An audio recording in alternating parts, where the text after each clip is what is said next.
This is a live Channels television event. Just wave. Awesome, please clap. Okay. DJ emoji. Who is Stan? Stan, just wave, wave. Okay.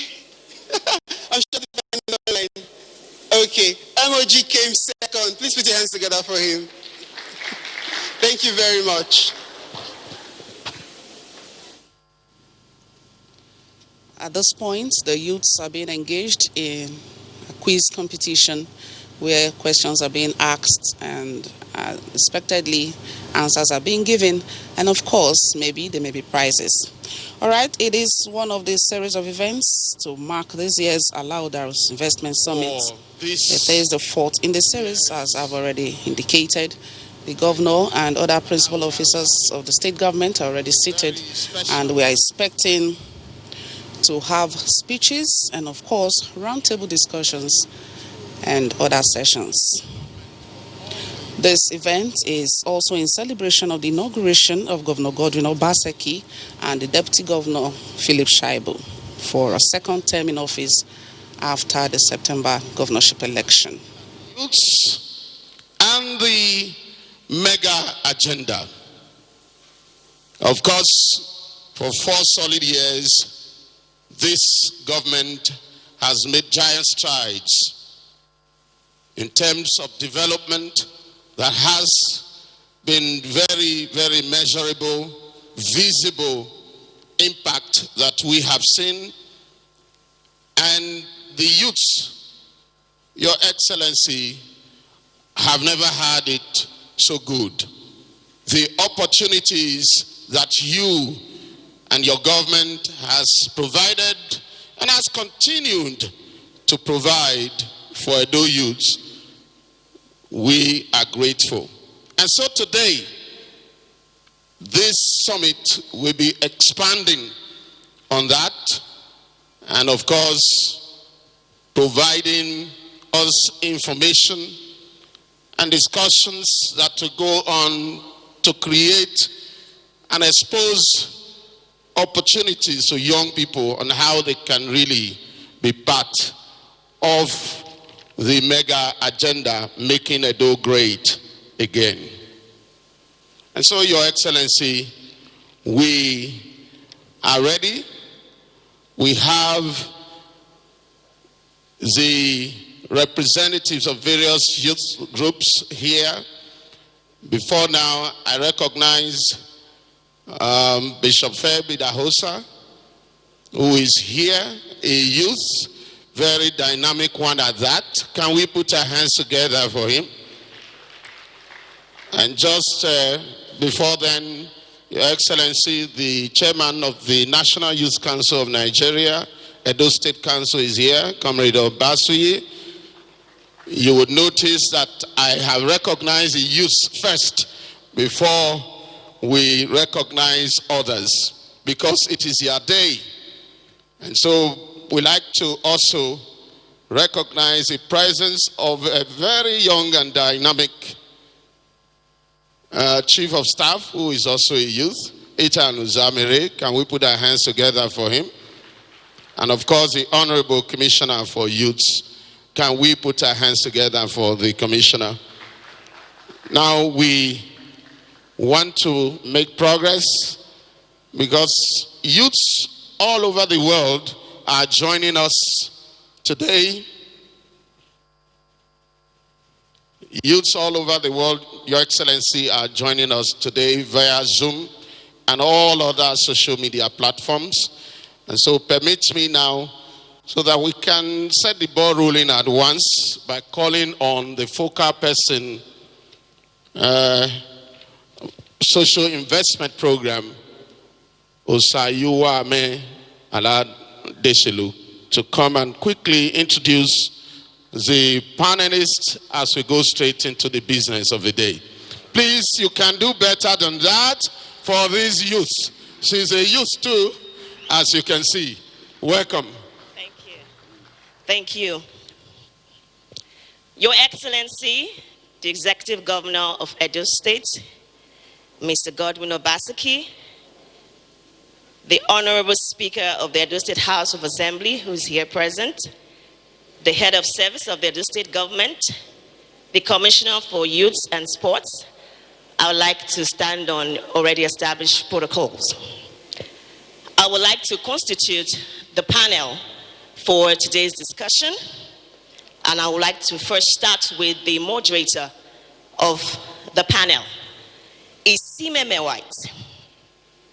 Isimeme White is an accomplished, passionate, and dedicated senior consultant and advocate of human rights, especially women's rights, skills and entrepreneurship development, and a strong advocate against human trafficking and irregular migration, with over 18 years extensive experience in government and NGO partnerships, community advocacy and engagement, project management, case crisis management, research monitoring and evaluation, counseling, as well as institutions and community-based organizations that provide service to young people.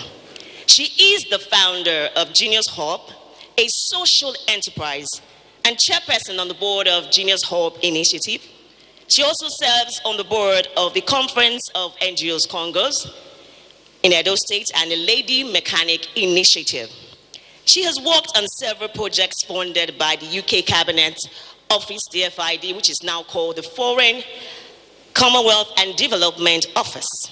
Made2 Project, the International Organization for Migration, GIZ, and the Nigerian-German Corporation, SOS Children's Village Nigeria, Action Aid and BATN Trafficking, Edo Jobs, and many other organizations with focus on human trafficking and irregular migration and reducing youth unemployment through skills acquisition and entrepreneurship development, product manufacturing, and mass production. She is currently the Executive Secretary of the ASEAN West Local Government Council in Edo State and has served previously as the Social Accountability Officer in the World Bank C4 project in Edo State. She has also served in the Edo State government as Senior Special Assistant on World Bank matches and Special Assistant on NGOs. She is the initiator of several youth-focused volunteer initiatives and programs and was a youth ambassador for the British Council's Belongings African Project in 2007. Isimeme is a graduate of the prestigious University of Benin and has a diploma in monitoring and evaluation from Ripple International in the UK and a certificate in project management from the University of Washington. Ladies and gentlemen, please welcome on stage Isimeme White.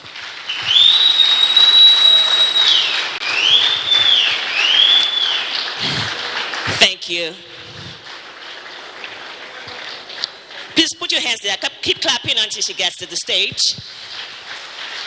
Such a powerful profile deserves powerful applause. You're welcome, Ma.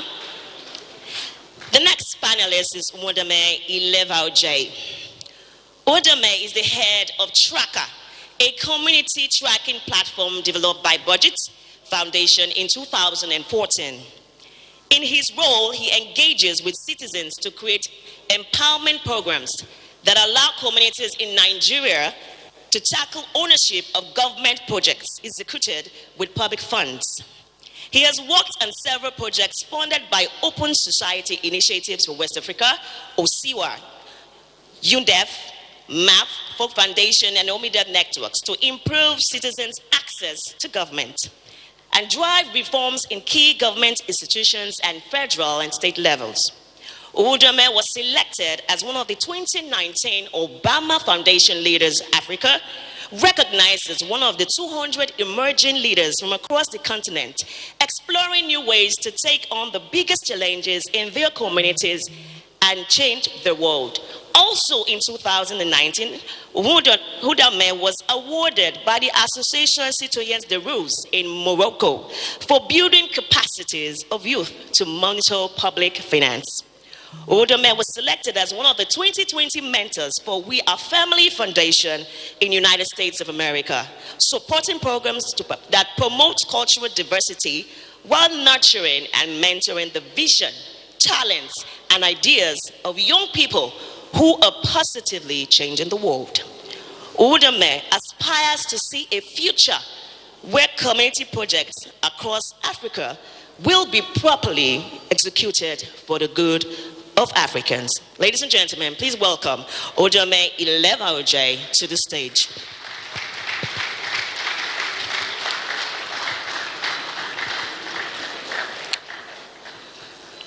Next on my list is Irogama Oboforibo. Irogama Oboforibo is the Chief Operating Officer of Star.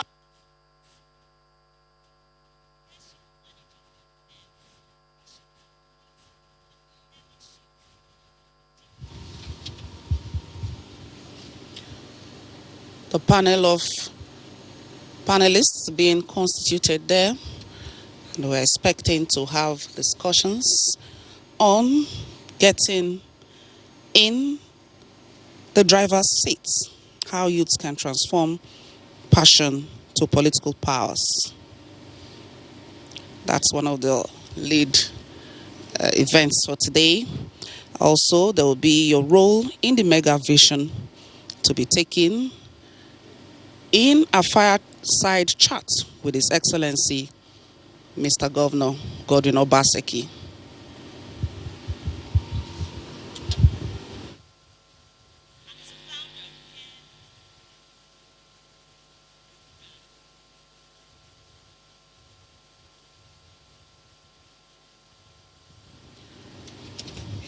As rightly said, there is going to be the provision for virtual participation as a way of checking the spread of COVID-19, of which presently 64,336 cases have been confirmed, and unfortunately 1,160 deaths have been recorded in Nigeria.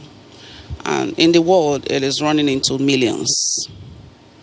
With the theme, Our Youth and the Mega Agenda, that is, Making Edo Great Again.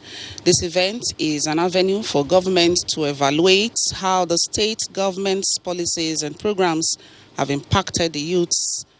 And in essence, it is for stock taking and ultimately to note the areas that need rejigging, fine-tuning, and in terms of youth empowerment, job creation, basic amenities, and of course, basic technical education, and of course, the main cross, youth participation in governance.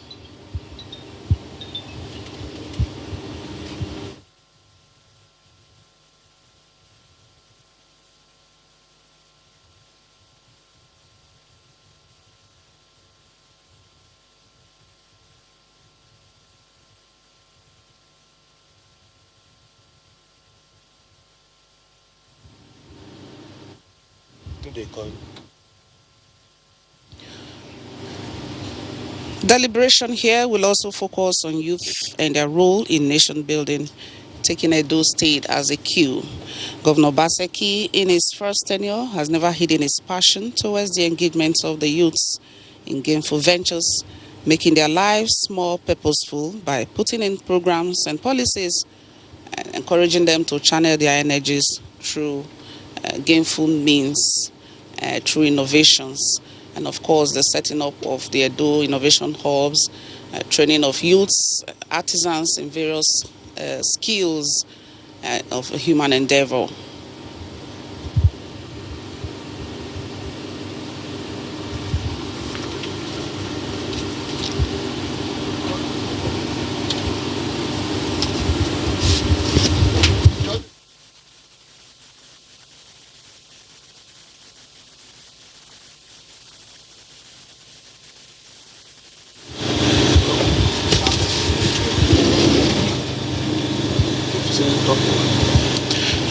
Go ahead. All right, this program is also that seemed to be a very mild audio challenge, but right now we're expecting that the panel is being set up and the discussants are taking shape and position so that the event can continue in earnest. All right, the Fireside chat, which is one of the special sessions here with His Excellency, is going to entertain questions and answers with a view to consolidate and, of course, make projections for a better tomorrow. The governor is also expected to flag off the Edo State Skills Development Agency internship and apprenticeship scheme, that is the Stream 4, with GIZ for about 450 youths and Leatherworks program for returnees and youths living with disabilities.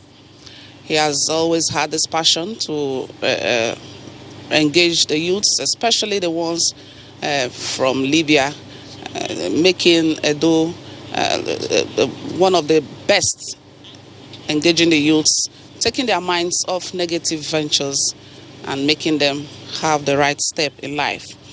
Our book on job creation from 2016 to 2020 is also to be launched here today.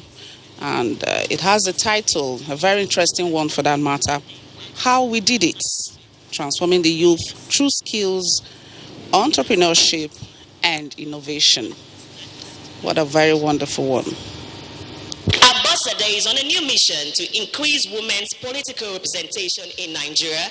As co-founder, elect her, an end-to-end women political advancement initiative, addressing the underrepresentation of women in elective office in Nigeria through behavioral change, communication, skill, and mobilization with a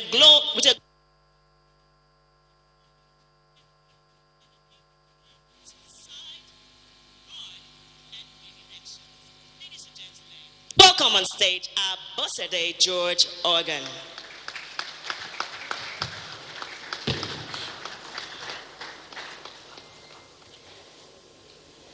We have now finished constituting the panel for today's discussion. Good morning, everyone.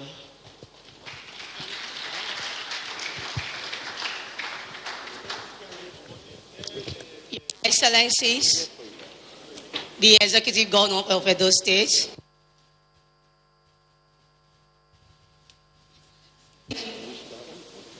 the Deputy Governor of Edo State, our own leader, our comrade, the Speaker of Edo State House of Assembly, one of the youngest speaker in Nigeria, Right Honorable Marcus Honorable, captains of industries, development partners, our own Chief of Staff, also one of the youngest Chief of Staff in Nigeria. Please, can we clap for him, please? We also want to quickly recognize the HOS, the Head of Service of Edo State. Our great youth, my own brothers and sisters, greatest for the greatest Edo youth, ever ready, energetic, innovative Nigeria youth. We need to respond very well because it is our day. For the greatest Edo youth. My name is Isimeme White, and I'm super excited to be part of this very important and timely discourse. Nigeria is often referred to as the giant of Africa. Without a doubt, we are blessed with so many natural and human resources. Sadly, we are faced with numerous challenges.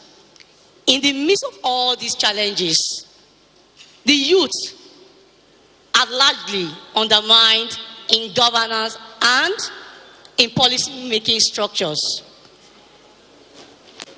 Even though they make up 60% of our national population, this generation of youths are making so much progress. In Nigeria at large. Out of nothing, out of nothing, they have been able to do and develop our economy. Without connection on friendly business environment, no bank support. Unfriendly business environment has been very, very tough. Our youth, as energetic youth, have been able to enhance and create wealth for themselves. The entire tech startup sector in Nigeria is worth over $1 billion, while creative industry is over $100 million. Out of nothing, they were able to grow our GDP with over 30%. Mr. Governor, in the last 4 years of his administration, has done so well in upskilling and empowering our youth. Investing so much in Edo youth and sustaining its investment in Edo, we can't thank you enough, Mr. Governor, for your investment and for creating this powerful and amazing platform in the last 4 years. A platform that gives us, young people, to discuss issues that affect us directly. The topic for today is transitioning from youth-centered to youth-driven governance. To have this powerful conversation, we have a panel of very distinguished and intelligent young persons from the public and private sectors. They are going to be sharing with us their own perspective on today's topic of discussion. And I'm going to be starting with Obaseki. Obaseki has been working with so many young women. Obaseki, you quickly introduce yourself briefly and tell us what you do. I know you've been doing a lot in the area of women empowerment. How can these women... Okay, let me allow you. Okay, can you do that? Okay. Okay. You hear me? I mean, I think the speaker, so Your Excellency, allow me stand on all existing protocol. It is an extreme honor to be here. I think she did a great introduction, but right now, as she mentioned, I'm on a new mission to increase women's political representation in Nigeria. Okay. So, I'm going to face Uda. Uda, I've been doing a lot around budget tracking. So, Uda, you quickly tell us what you do and how can we bring young people to join what you're doing for the country, for them to have the necessary apparatus and the mechanism to monitor projects being executed by government. Okay, good morning all, Your Excellency. My name is Wadame Ilevaji. I'm the head of Tracker. Tracker is a platform that allows citizens to track public projects in their community and they give feedback to the government and the general public. Tracker was established to address critical issues surrounding social and economic development. Because over the years, we live in a country where citizens don't really understand how public projects works. So our work is to sensitize residents at the local communities to build their capacity to take ownership of public projects. So we operate in two forms. We have the offline engagement and the online engagement. So the offline engagement, this has to entail by us going to local communities to engage young people, to tell them about the budget provision. Because in most cases, people at the local, the grassroots, they don't even know how these projects are being funded. They have the mindset that when they see a project in their community, they believe that those that are elected into public offices are the ones using their money to finance this project. That is why we have a lot of abandoned projects across Nigeria. So our work is to engage them, build their capacity to tell them they also have a part to play, so they can take ownership of those projects. Then we also have the online platform where we share updates on projects we track. This will prepare citizens to take action, call out the respective executive responsible authorities that are involved with those projects so that they should ensure that these projects are being delivered. So far, Tracker platform, we started from 6 states. Today, we are in 32 states, and we have a team of 36 tracking officers, and we have over 5,000 community champions. These are active citizens who want development in their community. So they do their civic right to follow up with projects. They engage the respective representative and to ensure that these projects are being delivered. Thank you. Okay, I'm going to focus on Hero. Hero is an entrepreneur, and we're all aware most entrepreneurs are not even interested in coming into the driver's seat of government. So, Hero, how will you be engaging young people in your shoe as an entrepreneur to be part of the governance? Thank you very much, Isimeme. Good morning, everyone. I would like to please stand on existing protocols, as earlier asked. I'm a serial entrepreneur, and I've managed to start up about 4 successful businesses in the last 10 years. And I think that I will not be able to answer that question without reiterating the importance of, or the role of SMEs, which is mostly driven by young people in the economy. So, for example, today in Nigeria, 48% of our national GDP is contributed by SMEs.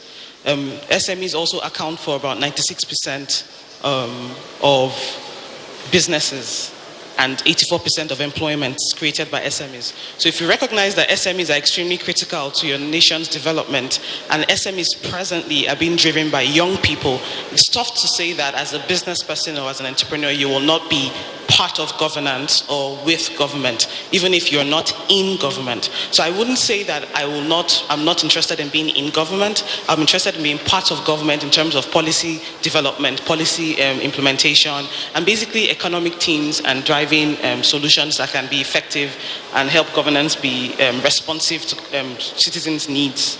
I mean, if I take Edo State for an example, certainly the governor has done fantastic, and I just want to thank Governor Obaseki and his team for driving the sort of vision that he has driven in the last 4 years.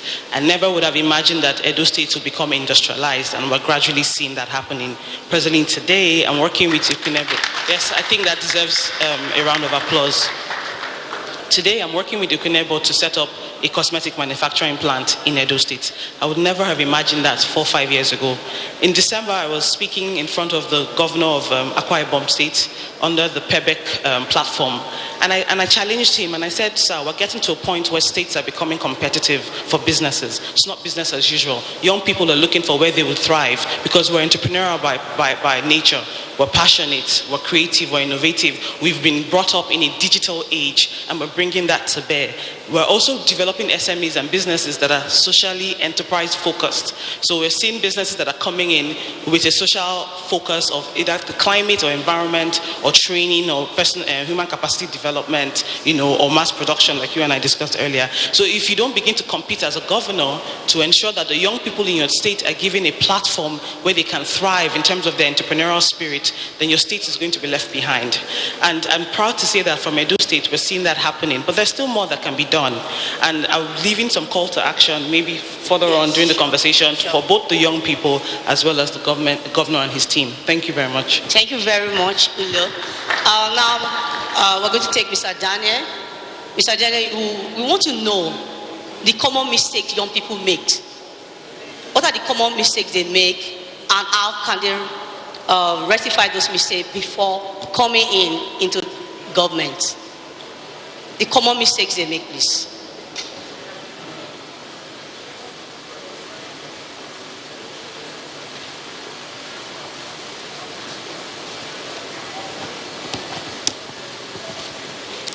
Thank you very much. Your Excellencies, my name is Honorable Daniel Iwodjai. I'm the Minority Leader of the Nigerian Youth Parliament, Edo South Central District Representative. And it happens to, I happen to be the first principal officer in Edo State since the establishment of the Parliament in 2008 by then President Musa Iyadua. And I happen to be the only principal officer in the whole of South, and it is in Godwin Obaseki's administration. Please a round of applause for the government. So far in the Nigerian Youth Parliament, I've been involved in a lot of youth activities, programs. I've equally been able to travel to about 13 countries in the world, where I happen to equally... You have to increase we can't hear you. Okay. I happen to have traveled to about 13 countries in the world. In last year, 2019, I was in Rwanda, where I spoke during the African Youth Connect, when in the same stage with the president of Rwanda, Paul Kagame, on the Gechai Day. And with all of this, after then I was in UAE for the urbanization for the UN urbanization. So far, so good. You recognize that recently the government has recognized the power of youth. The government has recognized the power of youth. During this NSAS protest, it has shown to the world that the youth are ready to be engaged, and the government of Godwin Obaseki has recognized that and has started engaging. Mr. Daniel. So my question is, what are the common mistakes these young people make? Now, I'm talking about the common mistake they make in trying to want their voice to be heard. So what are the common mistakes they make? First of all, constructive engagement. That's a major challenge. Constructive engagement due to mentorship. So that's the most common mistakes they make. First of all, you must understand the situation before you start attacking that same situation. And a clear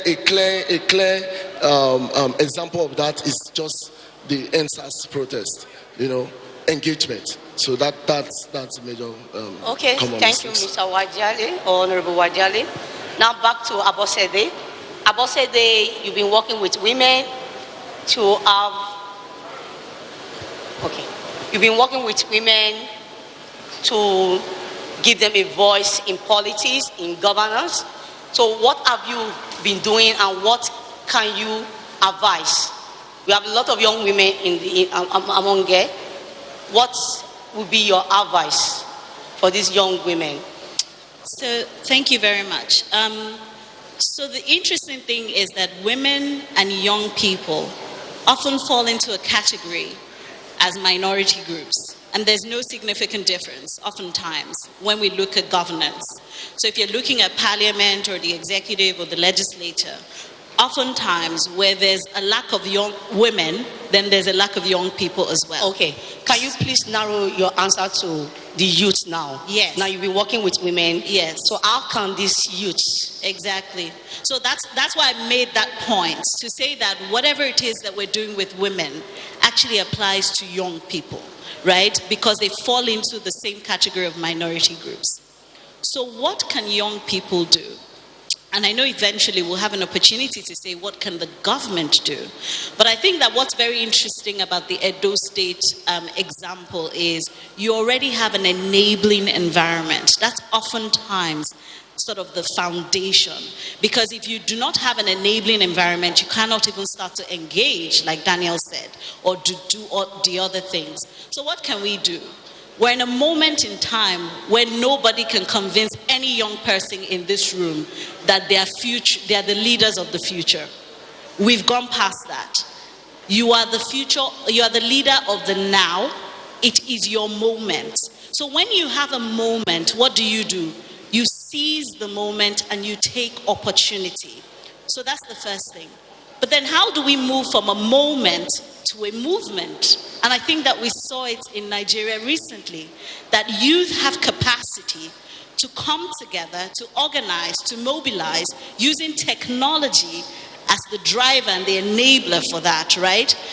But I think for sustainability, what I would really like to leave with the young people today is, how do we move from, remember I started from a moment to a movement, but now to a machine.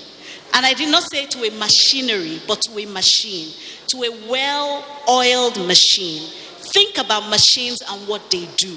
Machines do work, and machines do work that transform. And so in terms of the specifics, I'm happy to get into it, and I do have like 4 key points for the government, but I would just like the young people in this room to start to think, how do I seize opportunity in this moment? How do we mobilize? How do we organize? As a movement, there is power in numbers. We've seen it, we know it, we have it. That's the unique thing about Nigeria. But ultimately, how do we become a well-oiled machine that nobody can ignore? Thank you, Obaseki. Post-election brief by Mr. Governor is to more young people in his cabinet. So now, how do we engage young people in order for them to take the driver's seat? We need them to come on board. But we need empowered, we need trained youth to come on board. We need youth who have the capacity. It's not just to say, I want to be part of this government, but we need to have youth that have capacity. So how do we bring these youths in order for us to close the gaps? How do we bring these youths on board so that they can contribute effectively? Thank you very much. So I was going to borrow the 4E approach that Electa has. So Electa has a 4E approach where we say we need to engage, encourage, equip, and enable. So the first one around engagement, this is exactly what we're doing here today. Creating the space and the platform where we can have intergenerational dialogue, but also dialogue between people in power and the young people, so that they know that we're listening, we're paying attention, and we're interested in them coming on board. So that's the first thing. The second one around encouragement. Also, what we're doing here is part of encouragement, but I'll tell you what it is. We have to be deliberate and intentional if we want young people to get in the driver's seat. So what is one of my recommendations? We need to create an internship program, and I know that Uki and the team do an amazing job with that on the job side. But when you want young people to come into governance, so as you said, His Excellency already has a program or wants people. Now do an internship program where young people, there is no reason why special assistants, special advisors should not be young people. Let us have a fellowship program, for example, where young people apply because they must be competent and they must be capable, right? They apply and come through. And from that, pipeline, you continue to build them. So that's the second thing. The third one is around equipping young people. Now, when you talk about research and policy, these are things that young people like to do naturally. When they're on their phone, going from one Instagram account to another, whether you like it or not, the skill that they're applying, which is research, can be applied into doing actual research and policy. And then the other piece will be around data analysis. As they say, data is the new oil. So the question is, how are we equipping young people with this critical skill areas that can really help in governance? The final piece will be around, things like campaign and media management. Very critical. I was listening to something yesterday that in America, do you know that Biden hardly ever met his campaign manager? Everything was organized online because of COVID. So how do you begin to do media and campaign in a new world? Very interesting skill areas that we should start to upskill our young people in. And then the final piece around enablement. Again, Edo Jobs is doing some parts of that. We need to fund young people. And that's what Iro was saying. We need to put our money where our mouth is by funding young people. Election in this country is not cheap. So whatever it is that we can do to influence the funding and creating a support network for young people, then I think that will go a long way. Thank you, Obaseki. I'm going to direct my next question to Uda. Uda, you've been doing a lot in project monitoring. Now, we are starting a new government. How do we bring in the youth beyond just saying at the back seat, we want to take them to the driver's seat in budget monitoring, in project monitoring? So what will be your suggestion? So thank you very much. For us to have a better state, the budget must be open. The government must be transparent, because they said for the process, first of all, if you want to bring in youth on board, this like Edo State budget is online. You can access it. I think the local government is the closest to people at the grassroots.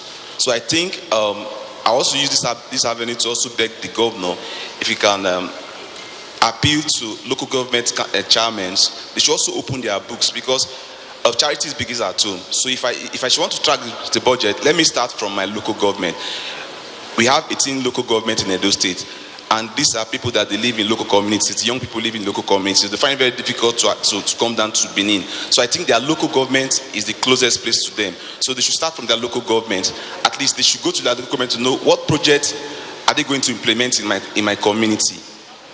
So the budget is not supposed to be a secret document. The budget is supposed to be a document that will be in the public place. Everybody should have access to it.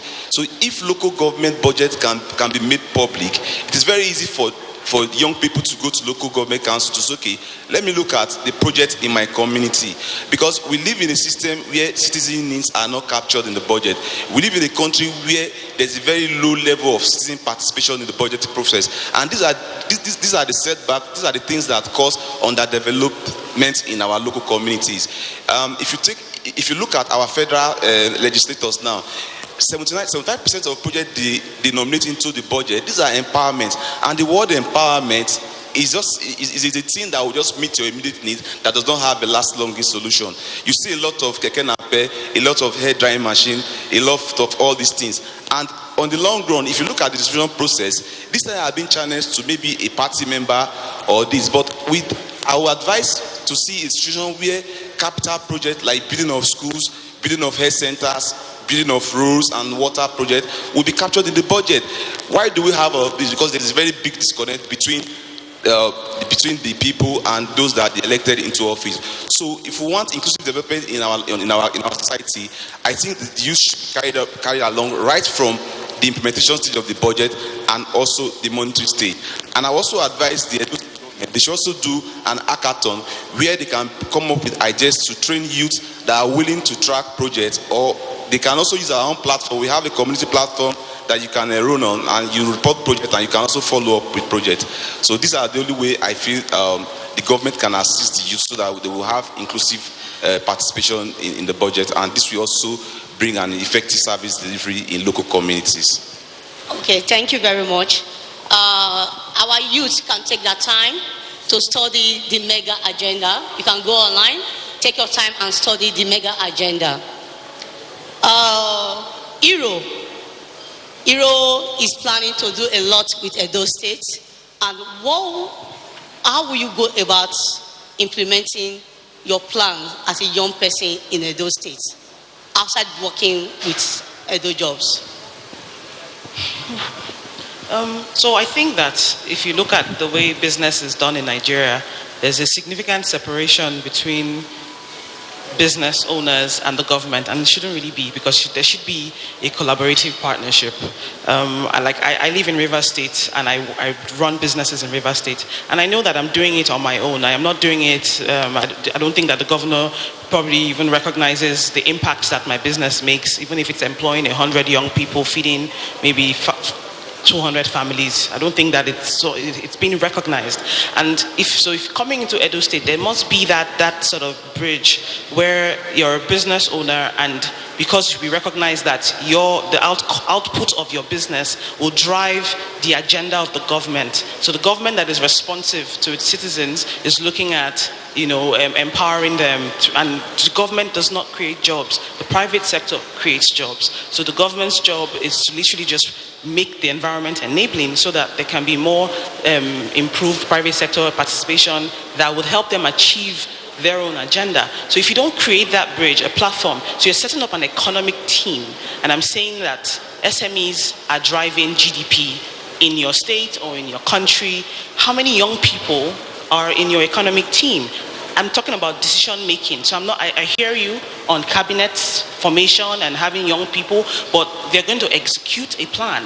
I want to be part of that plan. I want to be part of saying that I'm running businesses here. I'm investing money. I'm attracting investments into the state as a private sector individual. And I would like to see what's the blueprint for ensuring that my investment is going to be secure, it's going to be effective, it's going to yield the desired results. And where the government can hear me, I can bring my technology knowledge to bear, I can bring my innovation, I can bring my unbridled passion, I can bring my commitment, my energy, my vibrancy as a young person to that table, and you can take it away, and then you can go, and then your cabinet can begin to execute this blueprint that we've all come together and put. So, and just to also speak to, as a young person, value system is extremely important. So I mentioned social enterprise. We're a developing nation, and unfortunately, I feel and I think that every business that you go into should have an element of social enterprise in it.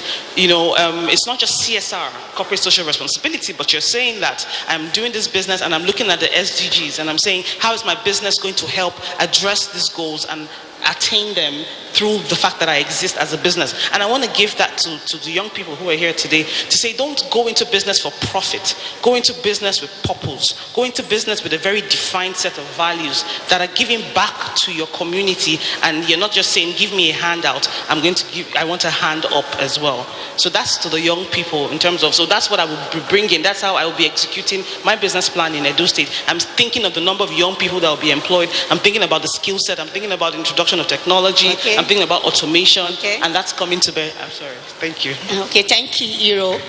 Call to action for this conversation is very, very key. It's not just for us to have this conversation without coming up with a document. So we're going to put up a document, a working document, and submit to Mr. Governor after this event. But one of the call to action is mentorship.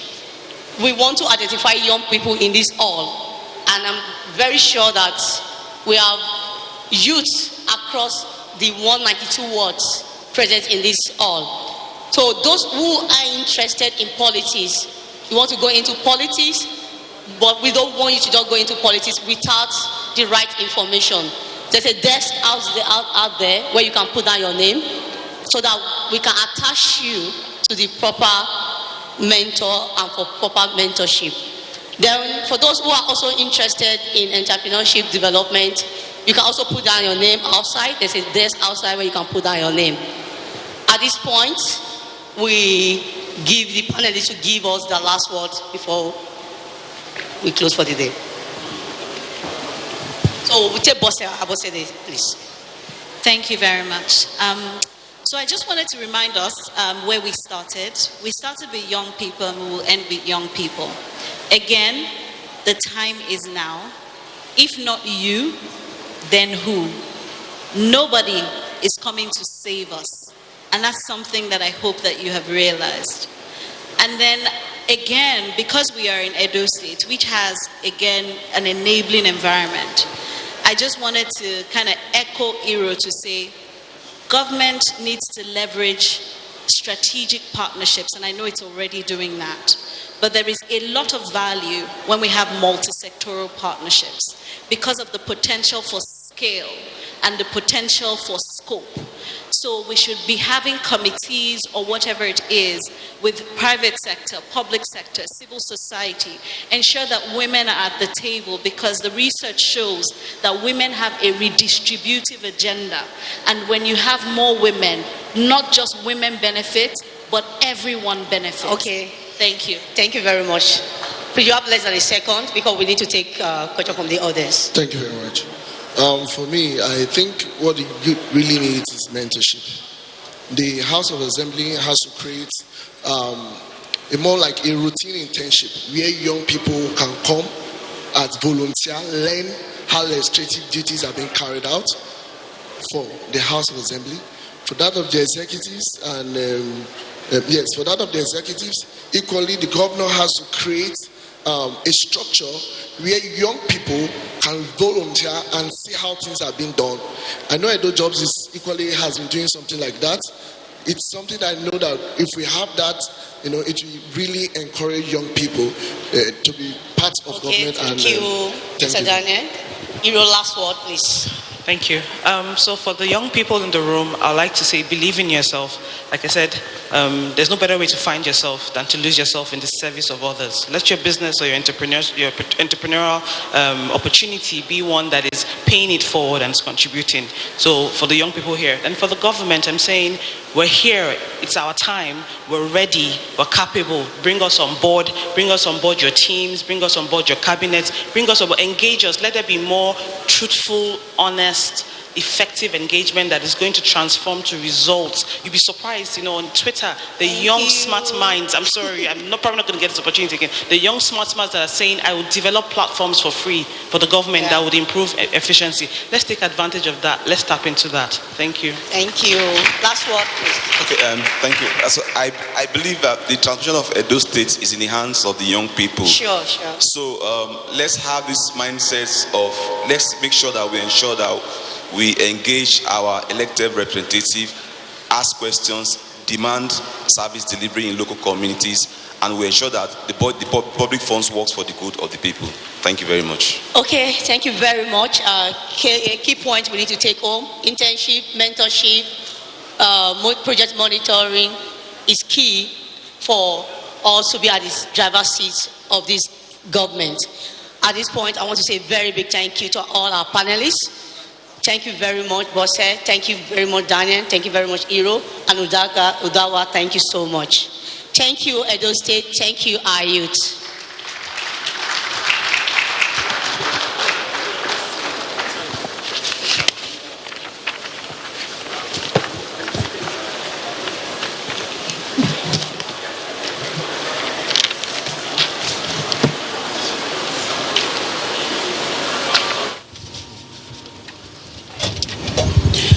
That has been a panel discussion on getting in the driver's seats, how youth can transform passion for political power. We had the panelists, Uwadamen Ilabaya, Irogane Oboforibo, Daniel Uwadia, and Abosede George Ugan. The consensus is that the time is now, and government needs to leverage on strategic partnerships and in the areas of budget tracking. Thank you. The panelists there suggested that budgets at all tiers of government must be open and transparent right from the implementation stage. And that's what the state government has done by engaging stakeholders in budget presentation and presentation. It took place on Monday this week. The Deputy Governor, who is already here, can we put our hands together for Honorable Philip Shaibu, who is a youth and is still playing and scoring goals for the Bendel Insurance. And because this government believes so much in young people, a lot of investments have been made in sports development in the state, the remodeling of the Samuel Ogbemudia Stadium, and the building and construction of several mini stadia across Edo State testifies to that. Today we are privileged to have in our midst the chairman, Nigeria Football Federation, Amaju Pinnick. Can we put our hands together for him? I'm sure you are aware that the Super Eagles of Nigeria, they are presently in Edo State, Benin City to be precise. So we want to say welcome. Your Excellency, I want to also quickly recognize the presence of the Honorable Speaker of the Edo State House of Assembly. Your Excellency is here, Honorable Marcus Onobu. Can we put our hands together for Secretary to Government? Thank you very much for coming. Is the video ready now? Okay, so we want to bring the very energetic Deputy Governor upstage to once again stir up the spirit of the youth. A very digital Deputy Governor, athletic, handsome, energetic, low-cut, Honorable Philip Shaibu.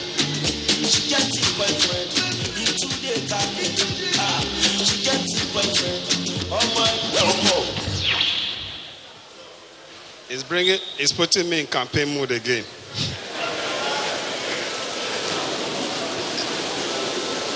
Your Excellency, my senior brother and boss, the Governor of Edo State, Mr. Godwin Obaseki. The youngest speaker in Nigeria, the Speaker of Edo State House of Assembly, Right Honorable Marcus Onobu. I think he deserves a round of applause. My twin brother, the Secretary to Edo State Government, that is not a youth. He said it's not a youth, but it's youth at heart. Barrister Osarodion Oge. The digital chairman of the ruling party in Edo State, the People's Democratic Party, Right Honorable Tony, the Chief of Staff, another youngest Chief of Staff in Nigeria, Chief of Staff to Edo State Government, and the convener of this program, one of the youngest also in Nigeria, Uki.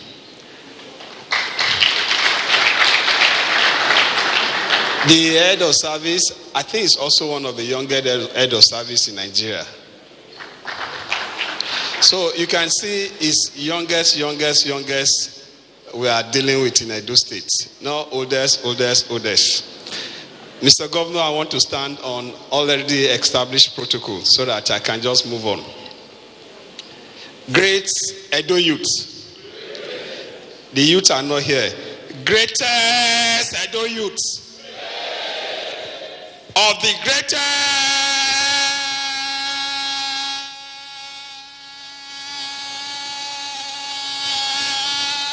Edo youth. You are here. Now I know you are here. Listening to the panel just now, I'm sure you took a lot of notes. One of them said we are minority. I don't think we are minority. Is the youth of Nigeria minority? We are not minority. If what happened recently can happen, are we still minority? We are now a voice in the country, and we are ready to take leadership. Common mistakes of the Nigerian youth, relating it to NSAS. Plenty of mistakes. Good intention, but plenty of mistakes. During the military, I was one of them. I was tear gas. I was arrested, brutalized. I had my appendix operation in Guswa prison as a result of torture by El Mustafa and his men. I was arrested in Yaba and I ended up in Guswa prison in Zamfara. For what? Why some youths were in Abuja doing 20 million man march for Abacha, I was in Yaba with Ganifa and Mebeko Rasonkuti saying Abacha must go, anti-Abacha in Yaba. And we were arrested. And I ended up, for a long journey, I ended up in Guswa prison. There's one, in cell, there's what they call J5 sitting. Over 50 of us in one cell. When we want to sleep, this is how we sleep. Just watch. They call it J5 sitting. All of you have to sit. You do your leg like this. The next one will come. Then when you are tired, you open your leg. The other one will sit like this. You just sit like that. That is how, when you want to sleep, you just sleep on yourself all through the night. That is how you sleep. That's what they call J5 sleeping in cell. I went through that several times in different cells in Nigeria. I was tear gas. And I learned how to inhale tear gas without being choked. And I learned how to return tear gas to the police when they throw it. That was what we did during the military. That time, we protest, we barricade, and we don't have leaders. But in a democratic system, you must have leaders. That was the mistake of the NSAS. You must have leaders in a democratic setting because these people are being elected by the people. Whether you voted for them or not, when they win, they become our leaders and they are democratically elected. So when you have grievances, you have the right to protest. But that protest, you must have leadership so that your demand, when it's time to listen to your demand, those leadership must come up for discussion so that those demands can be met. But when you say you don't have leadership, what happened the last time will continue to happen because hoodlums will take advantage of it and create an environment of insecurity. I'm sure some of us that were part of the NSAS are being affected. We are also calling for the police to return, to come and protect us. Now, But the truth is, what were we protesting for? Police brutality. Right, good. And truly, it was wrong. Most of the things those guys were doing, wrong. But now, your demands have been accepted. Now, you need to call off. You didn't know when to call off this protest. And that is what has created the problem we have today. That's one of the mistakes. But the good news is that we are ready to now air our voice. And our voice is being heard loud and clear. That is the good news. And that makes us the majority, not the minority again. Because our voice is loud and it must always be heard. What do you intend to be in life? Have you been able to discover your destiny, your potentials? Have you been able to discover God's talent in you? Are you just there? You just wake up and just go to church and believe that miracle will meet you at home? Let me tell you, work without miracle, miracle without work is not possible. Prayers without work is no prayers. So some of us that are religious, you can only make that move for that prayer to be an additional push for you to actualize your dream. If you are not able to identify God's potential in you, pray from now till next year, nothing will happen. Because the prayer is just a push to actualizing that effort you have made. So you must make an effort. But before you make that effort, discover your talent. What do you hope to do? What is that God's deposited talent in you? When you discover it, you don't need government. You don't need government if you discover your talent. You don't need them. Government, the way Mr. Godwin Obaseki is defining governance in Edo, is what government should do. Government is just an enabler. Government is just a supervisor. Government is just to create an environment for your potentials to be driven by you. But can you drive that potential when you don't even know it? We are in an era of technology. Are you that young man that take advantage of God's gift in you to know how to maneuver and use technology to defraud people? Or are you that young man that you are taking advantage of God's talent in you in using technology to create your own apps that will become the next Bill Gates of our time? Are you adding value to the era of technology? Are you taking advantage of Edo State government investment in making sure we network the entire state with broadband? Are you taking advantage of it? Are you now having a digital economy? Are you driving your business from your home? Are you being patronized because you have used your intellect to create an app that I need to take advantage of to be able to sell my products? Is that what you are doing? Or you are just there looking for, is it almost today they call her just that? Looking for her to hack into her account and defraud her? Is that what you are doing? Is that adding value to the system? So when we say we are youth, we are actually youth, but are you the youth that is ready to be useful to yourself, your environment, and to the society? If you are that youth, then you are adding value to your state, and you are adding value to the country. That youth needs government assistance. So that youth must be supported by government. If I listen to the panel clearly, that is what they are telling us. That you must be able to come up with your own idea of what business should look like. I want to say something. I may be very unpopular among youth. I'm very unpopular at the beginning in my constituency that I represented when I was in the State House of Assembly. When they come to me, they'll say, please take us to Shomole. We want to be SSA. And I said, none of you will be SSA. None of you will be SA. And who are these guys coming to meet me? He just finished from the university and just completed his youth service. And his first job for him is to be SSA. And what is SSA? Senior Special Assistant. At the end of the day, no portfolio. You will just be staying under the mango tree, doing nothing, destroying your life. Just earning 150,000, doing nothing. Very unproductive. Is that what you want to contribute to your life or to government? And I tell them, how many of you are ready to be trained in different fields to be self-employed and to be able to employ others? Out of 50 of them, only 5 are ready. And I took the 5 and I said, we'll fund you.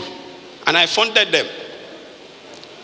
Some of those 5 ended up employing some of these guys that were looking for SSA. In fact, 2 of them were SSA. But when the government ended, they did not get opportunity to be SSA. And the young man, one of the young men that took advantage of that entrepreneurship program, employed that SSA into his own business. Why I'm saying so is that a lot of us seated here are looking forward to be in the next. I want to be SA, I want to be SSA, I want to special advisors. Fine. For you to be a special advisor on budgeting, you just listen to that young man. You must have an idea of what budgeting is all about. You must just have an idea. If you don't have an idea, what are you advising? What are you advising when you don't have an idea of what the portfolio you are handling? Advisor means you are a major in what you are advising on. Senior special assistant on job creation. You, what job have you created? What job have you created? How many programs have you even attended on job creation? Are you even interested in creating jobs? Do you even believe in creating jobs?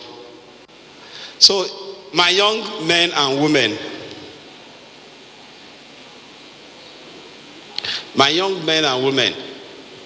we have a date with history. Our voice is loud and clear now. Let's take advantage of the opportunity that the state government is giving us. There is always an opportunity when things are going wrong. Not only when things are right. I only like to use the word, if they said there is ability in disability. For me, there is an advantage. There is always an opportunity when you think things are bad. That thing is bad, there's a business opportunity to make it right. So I want to thank all of you for listening to me. And by the grace of God, together, we will have a state and a country that will not only listen to the youth, but youth that are ready to take leadership and take leadership in a positive direction, add their own value, and at the end of the day, we have a society that is really an egalitarian society. Thank you, and God bless you all. Right, Honorable Philip Shaibu there, making a short piece on what he has titled, Your Time is Now. He says youth should be able to draw a distinctive line at all times, distinguish between the good and the bad, and ultimately make efforts, take opportunities to push forward. We are still expecting our youth showcase, and this one is entitled, I Am Mega. It means I am making Edo great again. It will come in form of a spoken word presentation. Our goal, our mantra, that nobody can do it for us. Only we, the people, can solve our Edo problems. Is that not so? Is it not the youth that will solve the problem of the youth? Is it not you that will work with me to create jobs for you? God bless you. For the past 4 years, the Executive Governor of Edo State, His Excellency, Governor Obaseki, has left our mouth twice in amazement as he champions a wave of revolutionary change across the length and breadth of Edo State like never been seen before. In his unique style, he has remained committed to his vision of building a modern and progressive Edo State where every citizen is empowered with the opportunity to live life to its fullest. His keen interest in the growth and development of youth in the state speaks volume about his passion for legacy. Through programs like technical and vocational education, entrepreneurship and skills development, Edo Innovation Hub, hundreds of Edo youths have been greatly empowered and given the golden opportunity of becoming CEOs, wealth creators, and beacons of hope for the Edo we so desire.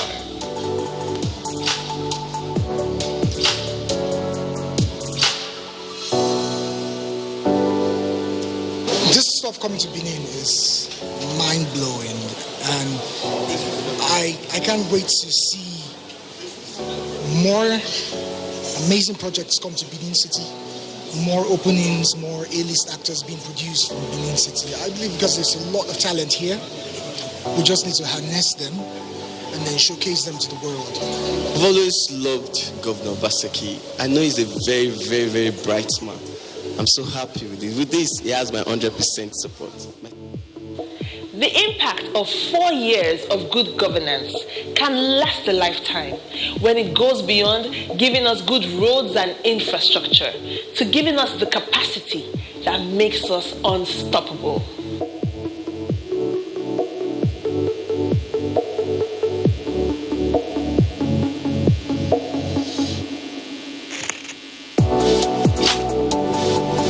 This is a clarion call to all Edo youth. His Excellency Mr. Godwin Obaseki and His Excellency Comrade Philip Shaibu are great leaders who have placed great faith and investment in the youth of Edo.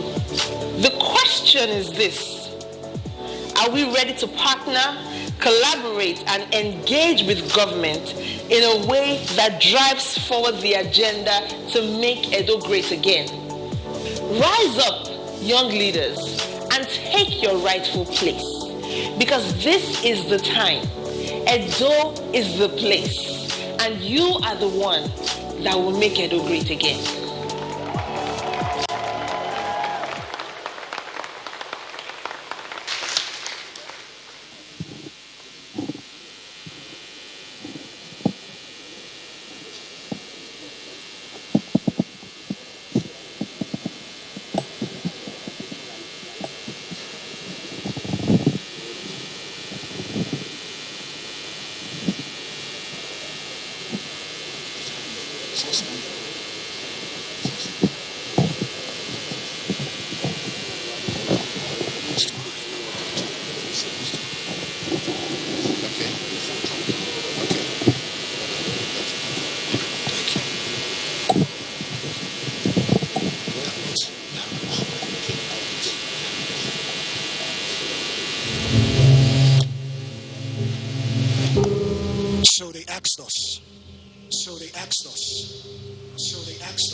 So they asked us who we are.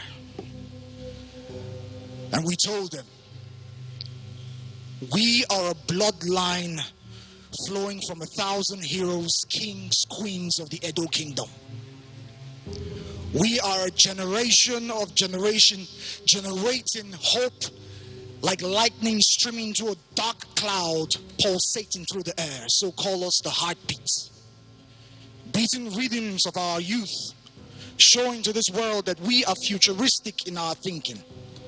And yes, our prosperity and successes date back to the foundation of the earth, so call us ancient. Yet we marry the past, present, and future together in a seamless fabric, wearing them across our lands, singing to our spectators that these hands are what make the beauty called Edo State. Young and vibrant we are, and with our dance moves we dance through difficult times into brighter days. See, yes, we dance. See, these hands are the carvers of fine wood and molders and benders of bronze, casting every doubt aside, letting them know that we, the youth, are a unified voice of hope for our people. See, we are the reformers and transformers, transforming what was once dead, giving it life to breathe again. See, we are a collective tribe of warriors, winning wars against poverty and despair, and which every breath, from the rocks of Igara to the fertile lands of Esako, Uwonde, Ibibio, and Akokoedo, our success goes beyond tribes and lands. Our heritage standing tall, towering high, as we wear on our heads the crowns of the sky. See, our pride showed in our city, Benin City, housing our great kingdom. So next time they ask you who we are, you tell them, Alagodaro. For we don't stop. We keep moving forward, beyond the beyond. For we are together, collectively, the ones that make Edo-tic. We are together, mega, making Edo great again.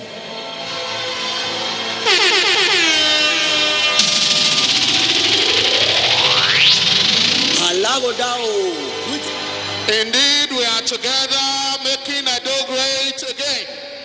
Put your hands together for that dynamic youth. Thank you. Thank you.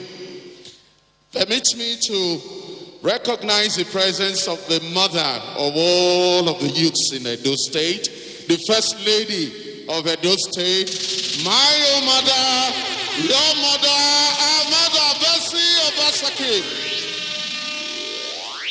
Your Excellency, we are very, very happy to have you. Welcome. Your Excellency, there are various groups, youth groups here today.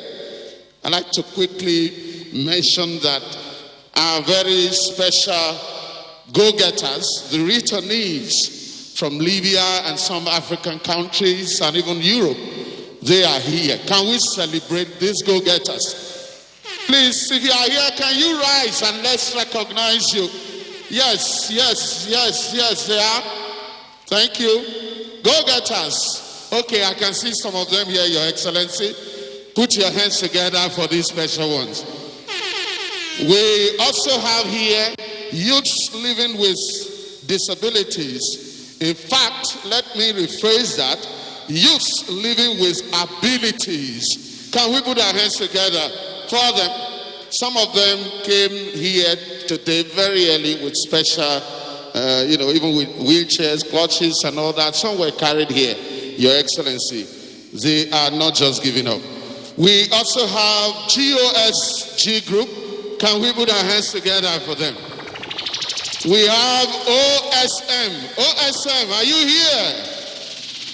The National Youth Council of Nigeria, they are here. Your Excellency, we welcome them. And permit me to say, though this is not a political party affair, but about all of Edo youths, irrespective of the political parties they belong. Your Excellency, we have here the PDP state youth leader and of course all the local government youth leaders of the PDP. Are they here? Yes, they are here. Led by Engineer Oreyi, his destiny. We welcome you. Permit me at this juncture to bring on board the lady behind Edo Jobs and of course, oh my God, Okinebo darling. Yeah, let's go. Daddy, share. Well. Yeah, come on to the pair. Share you the share. The lulu my chair. Daddy go spend. The swag on the red. Go to the pair. My love will move.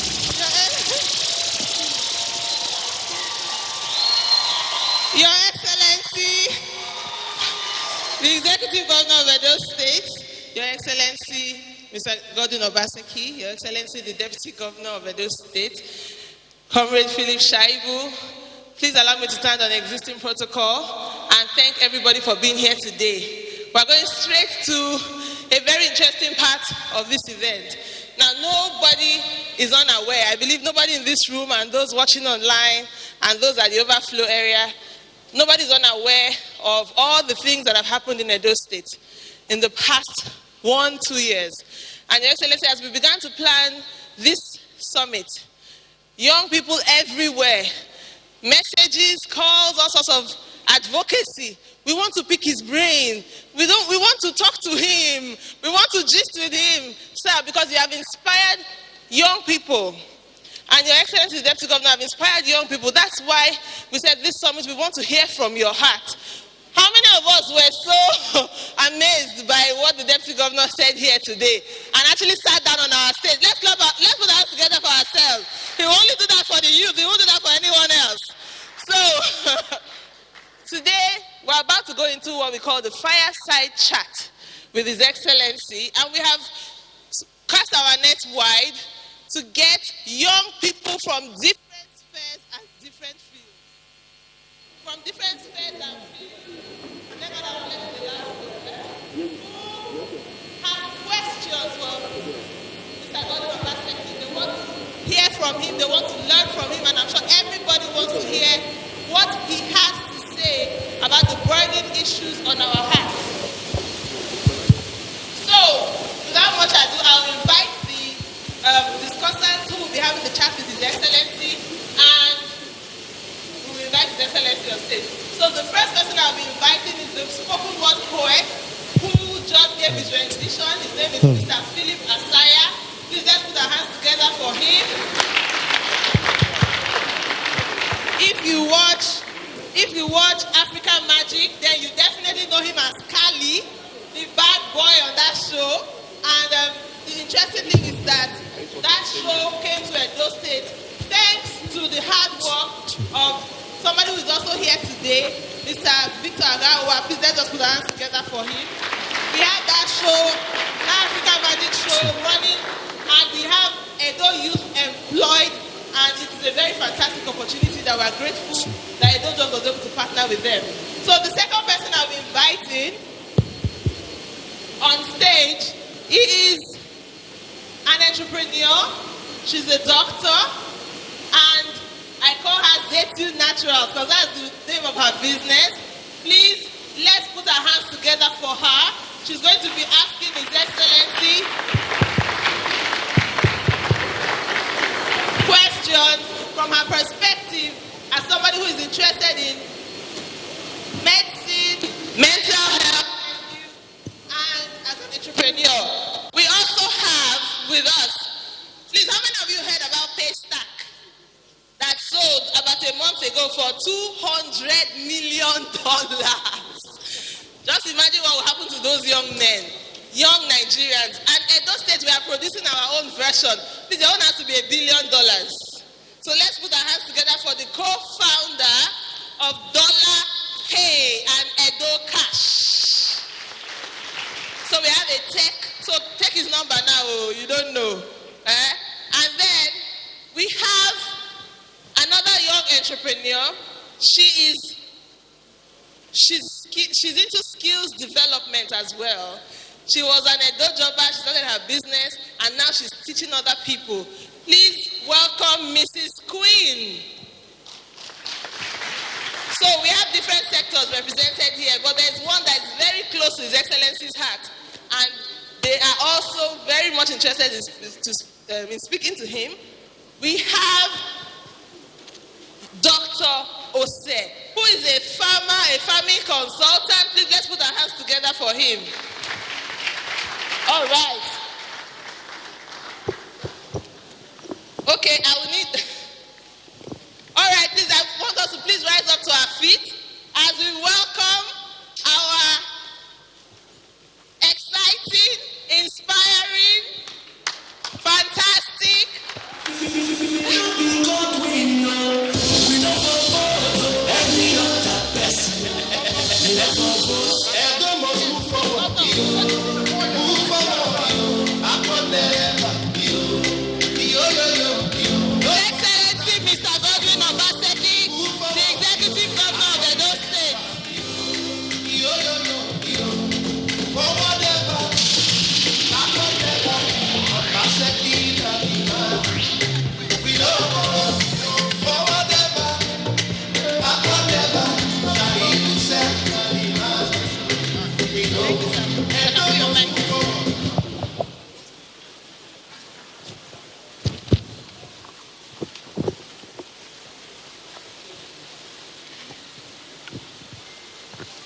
Thank you so much, sir. I would like to stand on existing protocols. I'm so glad to be here. I can say the same for my fellow colleagues. We were on the table there and we're talking about how exciting it is to be sitting here with you, finally opening our mouth to ask questions. And we actually asked ourselves something, say, if we were to be with God and God says, ask something now and I'll do it for you, what will you do? And so we've been puzzling ourselves all this while, like we have to ask the question. We all know very well that there's one thing that has been a problem and a burden to most of us, the youth, is the fact that very large percent of us have lost faith totally, almost lost faith in the government.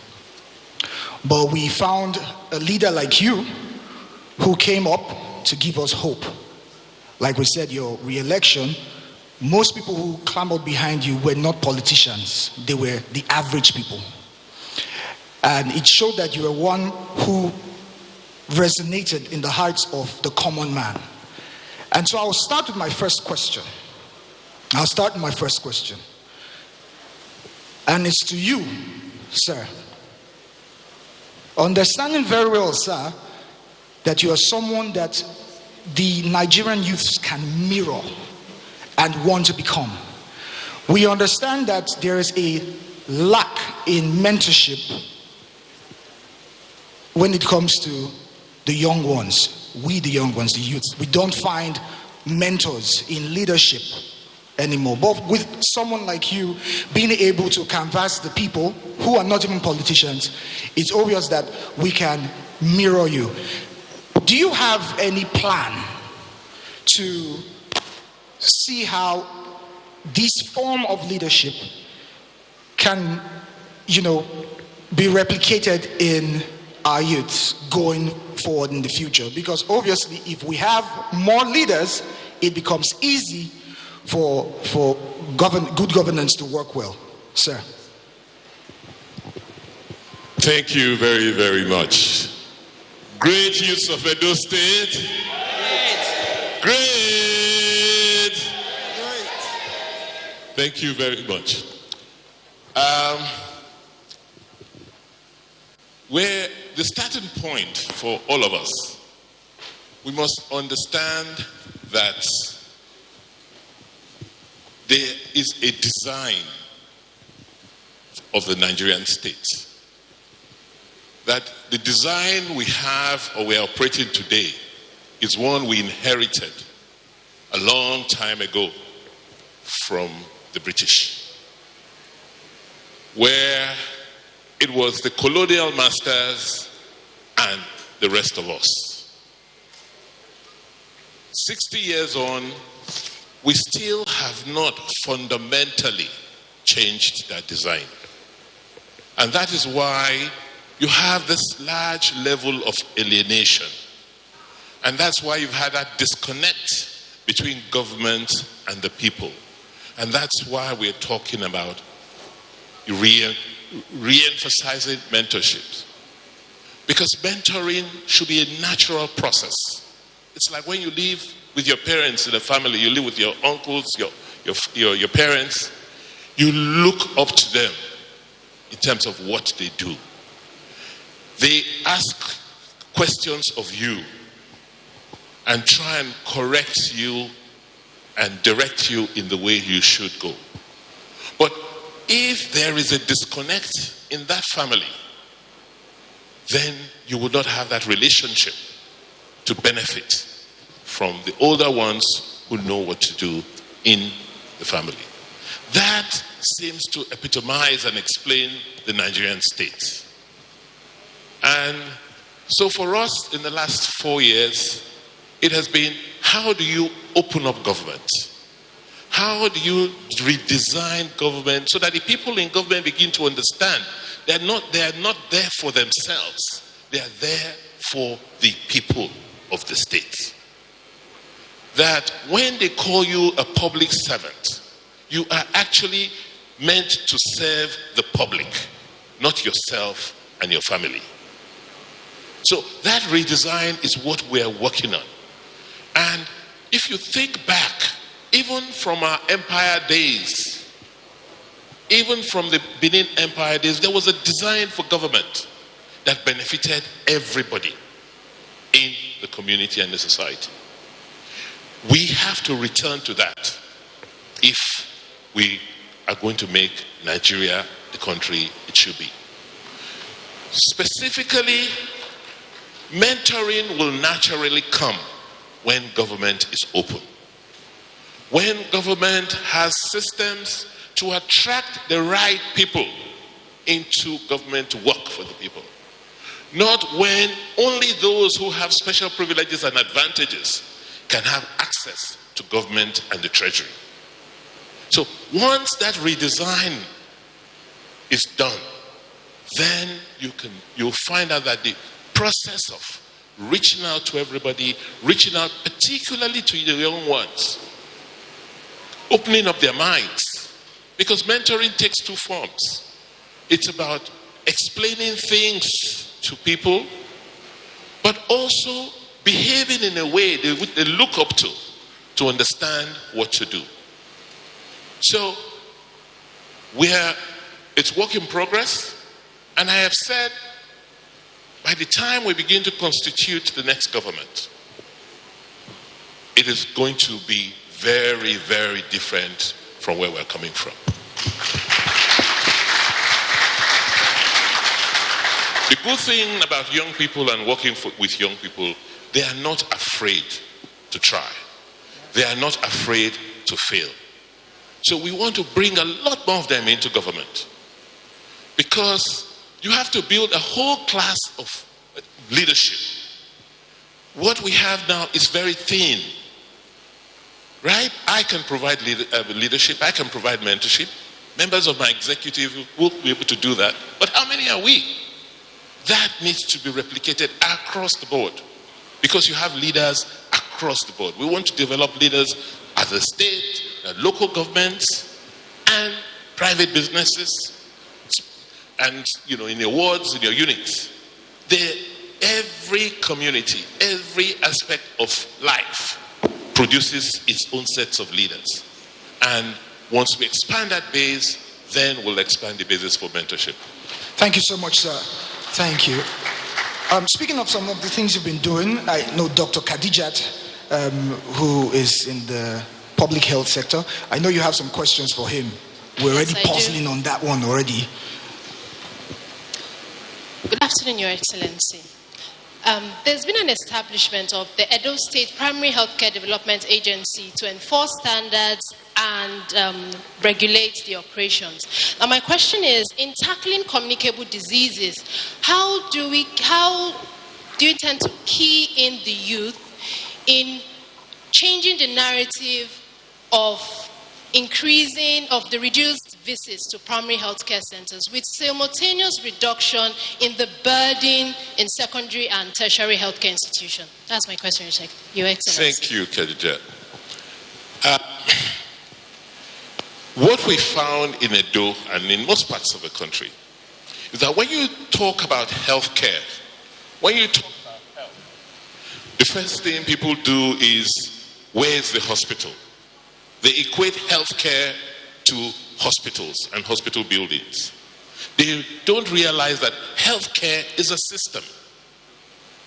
And yes, it will be physically represented by a building, but it has more to do with people. The people who run the system and the people who benefit from the system, or people who have to use the system.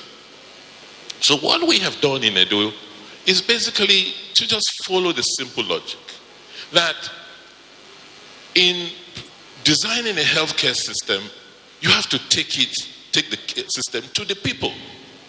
The people do not live in the capital.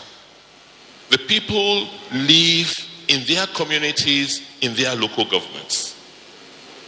So why must I put all the money for healthcare in one hospital in the city center?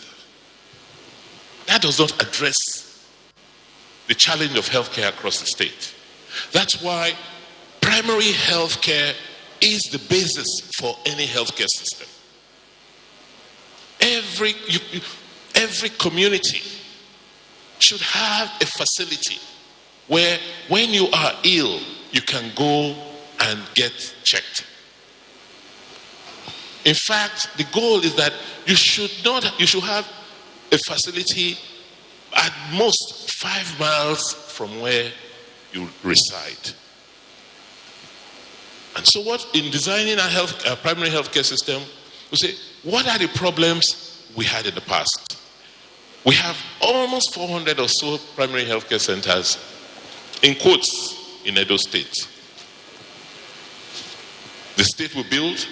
In fact, we have a case in court now where the ALGON, the Association of Local Government Local Government Officials, awarded a contract of 61 billion to a company about 20 years ago to build primary healthcare centers across the country. Guess what? So federal government will build primary healthcare center, states will build, local governments will build, legislators will build, NGOs will build, and at the end of the day, nobody has a complete record of what has been built and who is coordinating. As far as that building has been put in place and somebody's made their money from the contract, you have a primary healthcare center. They're usually not connected to the community. They don't have lights. They don't have water. How can a woman go to a center to deliver and they only have torchlights to take care of her? And that's the situation we found. So the new design is that we started with the pilot, the first 20 for each local government to test it. Now we've expanded to about 60. And our hope is that we should get to about 250 in the next 1.5 years, where every ward in Edo State, at a minimum, has one primary healthcare center. It's standard. There must be solar to provide 24-hour electricity. There must be water. There must be security. It has to have a basic minimum, and we've costed it. At best, each one will cost us 50 million. But what is most important are the community health workers and the nurses and the technology, so that anytime you go into any of our primary healthcare centers, we know you have been there because we already have your records. Whoever is attending to you that day will have taken your vitals and put in the system. And we can see all that information in the portal, the back end. Just as I can see all the information of all the children in our primary schools in Edo State, all the teachers, whether they've come to school that day or not, I can see all of that in a portal in the back end. That technology is available. So it's about training the people. We can spend all the billions of naira establishing these centers, but if we do not train the people and continue to train and monitor them, and then services will not be delivered. Please put your hands together for our governor. If you like what is happening, please put your hands together. Make it louder, please. Louder, please. Wow. Wow. You are truly a leader. It can't be in any doubt. We've heard what you have for health. My brother, Dr. Osayende, I know you have another one for agriculture. This man has something for you, sir. If he comes hard, so you go hard with him too. Wow. Thank you very much, Your Excellency, and good morning, everybody. Your Excellency, from your mega agenda, it is obvious that you have a robust plan for the agricultural sector. And you agree with me that Edo State has a comparative advantage in crop production and fishery. We have fertile soil. And the youth actually makes up the largest proportion of the state population. How are we, or what are we as a government doing to engage these youths in agriculture? What are we as a government doing to make agriculture more profitable and attractive? Because one of the challenges we've discovered is that our youth don't find agriculture attractive. And most of them think that it's not very profitable. Like you see somebody try to go into agriculture, erase bets, or try to invest 20,000 naira in poultry production. At the end, he can't make profit. You see people pricing a cheap price. Like this Christmas, for example, there's a challenge. The feed millers are finding it difficult to produce feeds. Many persons are finding it difficult to buy feed, and the cost of inputs is very high. Now, the reason we asked some questions, and some of the feed millers told us they don't have maize. They didn't see maize to buy because the border is closed. And Edo State has this advantage. And I think we the youth, we are energetic, and they are not seeing this area of agriculture attractive. So what are we doing as a government to really make this sector attractive, more profitable, and also engage the youth? Yeah, thank you very much. As you have heard, agriculture is my passion. You see, agriculture is business. And when you begin to think and treat agriculture as if it's a social service, we get into the kind of problems we've gotten into in Nigeria. And in any business, a couple of driving factors. First, it's about profits. If you are not going to make money or you're not making money, you will not invest. Second, it's about risk. So if the environment, which as it has always been, you said something about maize, right? If we have a system that always relies on imports, right? Then there's something wrong. It means that the imports are cheaper. That means we have to do something to make our own local production competitive. Millers are looking for maize because they are not used to buying maize grown locally. They are used to buying maize imported. So to answer your question specifically, in the business of agriculture, first we have to, as government, know that government is not a farmer and can never make money farming. The people who are farming are taking risks. So as government, the first thing you should do if you want to help them is try and reduce the risk that they are taking, right? One of them is usually even the land, the risk of the land they are farming on. Do they own it? Do they have infrastructure to that location? You see people saying, you go to the market sometimes, say, madam, why is this plantain so high?